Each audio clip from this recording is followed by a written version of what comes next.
Formé d'un territoire de 150 hectares, allant du cours Alsace-Lorraine à la gare, et de la rive droite au bas du cours de l'Isère, le projet Recentre a été lancé en juin 2011 en présence de Benoît Apparu. En devenant lauréate du programme national de requalification des quartiers anciens dégradés, lancé par l'État et financé par l'Agence nationale pour la rénovation urbaine, la ville a voulu profiter de ce dispositif pour construire et impulser un projet urbain inédit en transformant des quartiers centraux en quartiers à vivre, permettant de profiter des avantages du cœur de ville sans en subir les inconvénients. Derrière le nom de Recentre, l'idée est de redonner l'envie aux habitants de vivre en hypercentre et d'offrir des alternatives à l'étalement urbain en proposant un cadre de vie de qualité. Si Recentre s'écrit au pluriel, c'est pour souligner les différences entre des quartiers aux identités marquées qu'il est essentiel de respecter. Dès l'origine, l'ambition a été d'élaborer une stratégie permettant de tirer le maximum parti de l'existant. C'est pourquoi le projet a débuté par des études anthropologiques pour s'appuyer sur le savoir des habitants. Ce travail a fait émerger les cartes sensibles du centre. Il s'est poursuivi par le repérage très fin des pépites du territoire, ces sites cachés ou insuffisamment mis en valeur pouvant servir de levier au projet. Le plan guide Recentre est venu formaliser la stratégie d'intervention en localisant les actions à mener en priorité. Le premier effet de cette logique de plan guide a été de sélectionner les espaces publics à requalifier en fonction de critères urbains pour éviter les logiques de coup par coup. À titre d'exemple, l'idée du projet de diagonale Sainte-Croix-d'Ormois est de parvenir à créer une continuité cohérente d'espaces publics, propice au déplacement doux, avec l'aménagement d'une sente piétonne ouvrant le site de Santé Navale, l'aménagement de la place André Meunier, l'aménagement de la place Renaudel et l'apaisement de la rue d'Ouels. Ce même souci de cohérence amène à programmer l'aménagement concomitant des places Mabi, Pré-Sensé et de la rue de la Lande. De même, la rue Ravez a été étudiée en continuité de la transformation du bâtiment Victor Hugo et du réaménagement de la place Ferme de Richemont. Une autre ambition du plan guide est de parvenir à déclencher des opérations complexes mêlant à la fois habitat, équipement et espace public, à l'image de l'îlot des Remparts.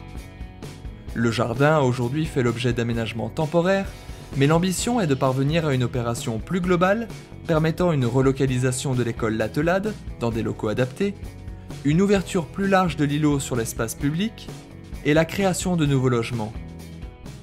Cette logique d'articulation des trois volets d'intervention se retrouve à l'échelle du périmètre. Depuis 2011, le développement d'une offre de logements accessible et de qualité continue et s'accélère.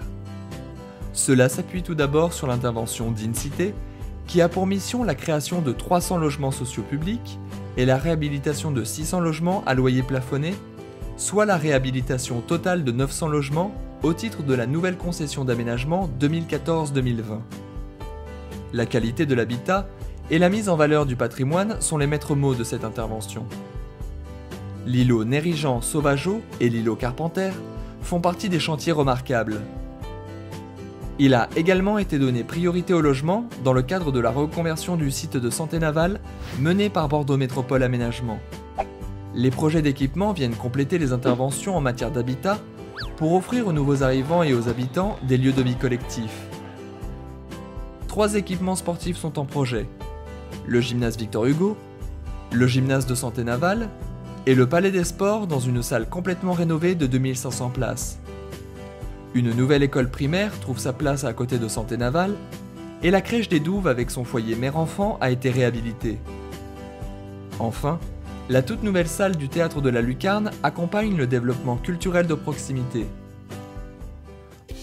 Au-delà des équipements, le projet Recentre a pour ambition de répondre aux nouvelles aspirations citoyennes d'échange et de partage exprimées par de plus en plus d'urbains en s'appuyant sur les initiatives des habitants et en développant des projets participatifs. Le marché des Douves, dont le chantier est achevé, s'est transformé en maison des associations. L'objectif est d'ouvrir ce lieu au plus grand nombre et de faire en sorte qu'il contribue à la vie de quartier. Le projet de jardin partagé des forts relève de cette même philosophie. Il permet à des habitants volontaires de jardiner au cœur d'un îlot habité dans une logique de convivialité et d'entraide. De la même manière, Le projet de la rue Kléber est parti du constat que l'espace public n'était plus investi. L'ambition est d'y développer un projet qui permette de faire évoluer les usages et change collectivement le rapport à l'espace public. La notion d'agir ensemble sous-tend la construction globale du projet Rocentre. Cela se traduit dans son mode de gouvernance. Comme pour les nouveaux quartiers, le projet est animé dans le cadre d'un atelier mensuel qui réunit tous les partenaires publics et privés concernés. Le projet fait également l'objet de concertations publiques régulières et de façon encore plus marquée qu'ailleurs, d'événements participatifs pour sensibiliser les habitants aux évolutions de leur ville et les y associer. Ces temps précèdent la requalification des espaces. Cet engagement collectif se traduit au travers de la charte locale d'insertion. Par cette charte, les bailleurs sociaux s'engagent sur le périmètre Rocentre à embaucher sur leur chantier des personnes en insertion. Ainsi, le projet Rocentre n'est pas un simple projet d'aménagement. Mêlant habitat, équipement, espace public, il s'agit d'un projet social qui met l'habitant au cœur de la démarche, un projet durable.